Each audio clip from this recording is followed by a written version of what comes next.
பெருமதிப்பிற்குரிய கல்லூரி தாளாளர் அவர்களுக்கும், நல் மரியாதைக்குரிய கல்லூரி முதல்வர் அவர்களுக்கும், பேராற்றலுடைய நிதி கணக்கர் அவர்களுக்கும், மற்றும் இங்கே நம்முடைய வருகை தந்திருக்கும் அத்துணை சிறப்பு விருந்தினர்களுக்கும், அன்பிற்கினிய ஆசிரிய பெருமக்களுக்கும் மற்றும் என் மாணவ நண்பர்களுக்கும் என் வணக்கங்கள்.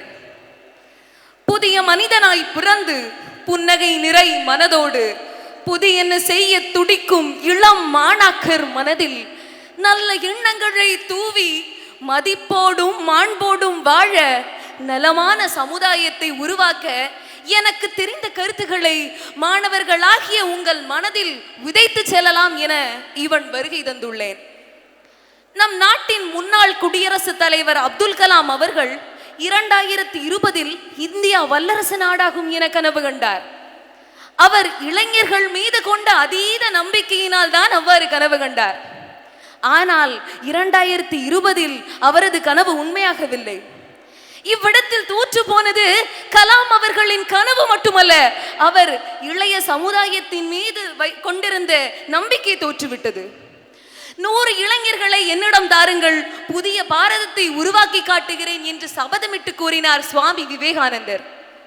உலகிலேயே அதிக எண்ணிக்கையிலான இளைஞர்களை கொண்ட நாடு இந்தியா. இத்தகைய நாட்டில் 100 இளைஞர்களுக்கா பஞ்சம்? இளைஞர்களின் மனோசக்தி தான் பிரபஞ்சத்தில் உள்ள அனைத்தையும் விட வலிமையானது. எனவே நண்பர்களே, இது மாற வேண்டும் அது மாற வேண்டும் என்று வாட்ஸ்அப்பில் ஸ்டேட்டஸ் போடுவதை விட்டுவிட்டு மாற வேண்டும் என்று நினைத்தால் நாம் தான் இறங்கி மாற்றிட வேண்டும் என்பதை உணருங்கள். தோனிக்காக விசில் அடித்து கொண்டாடுவதும் இளைஞர்கள் தான். ஆனால் தோனி தனது 26வது வயதில் உலக கோப்பையை பெற்று தந்து நமது நாட்டினை உலகளவில் பிரபலப்படுத்தினார். ஏன் தோனியால் முடியும் போது தோனிக்காக விசில் அடிக்கும் நமது இளைஞர் கூட்டத்தால் முடியாதா? சிந்திப்போம். விண்வெளி, இராணுவம், திரைப்படம், விஞ்ஞானம், விளையாட்டு, குறிப்பாக அரசியல் என அனைத்து துறைகளிலும் மாணவர்கள் தங்கள் பங்களிப்பை அளித்திட வேண்டும். அவர்களுக்கான வாய்ப்புகள் வழங்கப்பட வேண்டும். ஒன்றை மட்டும் நன்றாக தெரிந்து கொள்ளுங்கள் நண்பர்களே, இந்த உலகம் அதிகாரத்தில் இருப்பவர்களின் பேச்சிற்கு மட்டுமே மதிப்பளிக்கும். எனவே அதிகாரத்தை அடைய முயல்வோம், நாட்டின் அடையாளமாக மாறுவோம். இவ்வாறாக இன்றைய இளைய சமுதாயத்தின் எதிர்பார்ப்பு, இளைய பாரதத்தின் எதிர்பார்ப்பு கல்வியும் வேலையும். ஒருவன் தன் மீதும் தன் திறமையின் மீதும் கொண்ட ஆழமான நம்பிக்கை தான் அவனது கனவினை மெய்ப்பட செய்யும். தன் கனவை கூறும் போது தனது வார்த்தையில் துடிப்பு இருக்க வேண்டும். உனது ஆர்வம் கேட்போரை தொட வேண்டும். தன்னம்பிக்கையும் விடாமுயற்சியும் ஒரு நாணயத்தின் 2 பக்கங்களை போன்றது.